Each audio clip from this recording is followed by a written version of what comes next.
The town of Black Hollow had a rule: never walk alone after midnight. Evelyn never questioned it, until the night she had no choice. Her shift at the diner had run late, and the last bus had already left. The only way home was a 15-minute walk through the mist-covered streets. The town was eerily quiet, the streetlights flickering as she passed beneath them. Then she heard it. Footsteps. Slow. Deliberate. Echoing behind her. Evelyn's breath caught. She glanced over her shoulder. The street was empty, the fog swirling lazily in the dim glow of the lamps. She quickened her pace. The footsteps followed, perfectly in sync. Her heart pounded. She turned a corner sharply, pressing herself against a brick wall, waiting. The footsteps continued, then stopped. Silence. She dared to peek. A figure stood beneath the flickering streetlight at the end of the road.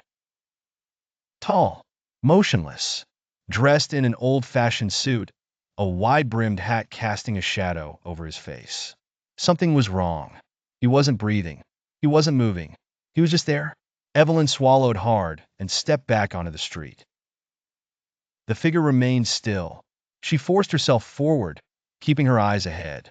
Then, from the corner of her vision, she saw him move. Not walking, not stepping, just shifting. One moment he was beneath the streetlight. The next he was closer. Her chest tightened.